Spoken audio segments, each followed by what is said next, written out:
महत्वाची बातमी आहे मुंबई मनपातील अंतर्गत वादाबद्दल।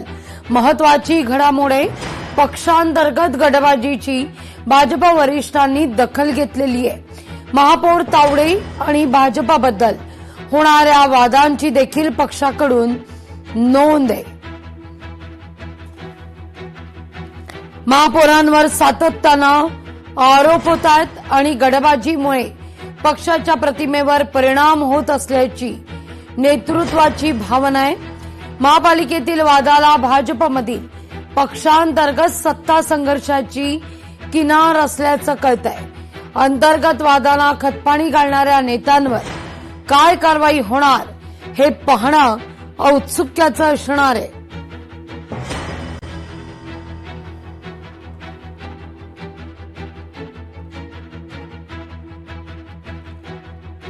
मुख्यमंत्री आज जेनझींसोबत संवाद साधणार आहेत। पुढची देखील महत्वाची बातमी आहे, नागपूरमध्ये तरुण तरुणींशी थेट संवाद साधला जाणार आहे। जेनझींच्या मनातील प्रश्नांना राज्याचे मुख्यमंत्री उत्तर देतील।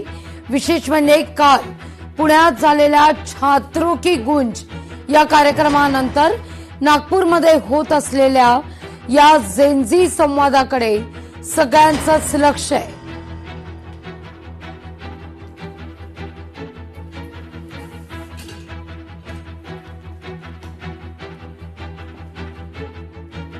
या पुढल्या महत्वाच्या बातमीकडे, उपमुख्यमंत्री एकनाथ शिंदे आणि उद्योग मंत्री उदय सामंत आज चाकण दौऱ्यावर आहेत।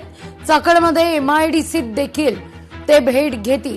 दुपारी 3:30 वाजता चाकण एमआयडीसी मध्ये दोघे सुद्धा भेट देणार आहेत। एमआयडीसी मधील उद्योगांशी उदय सामंत आणि राज्याचे उपमुख्यमंत्री एकनाथ शिंदे हे उभय नेते उद्योग संदर्भात जो काही प्रश्न निर्माण झालेला होता या सगळ्या विषयी मात्र उद्योजकांशी संवाद साधणार आहेत।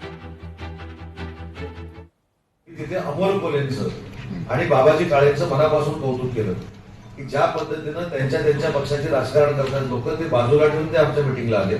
शिंदेसाहेब ऑनलाईन होते, 2.25 तास शिंदेसाहेबांनी ती मिटिंग चालवली।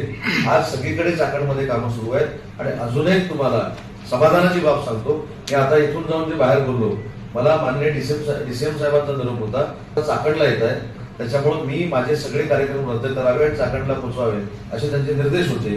पण जर उपमुख्यमंत्री 4 दिवसात तिथं पोहोचतायत तर चाकणबद्दल सगळ्यांना आत्मीयता आहेच ना।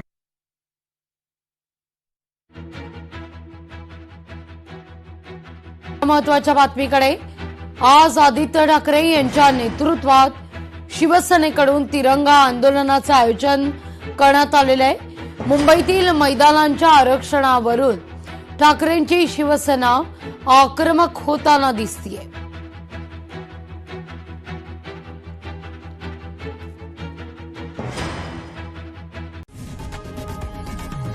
लोकशाही मराठी ऐका, पहा, जागरूक रहा।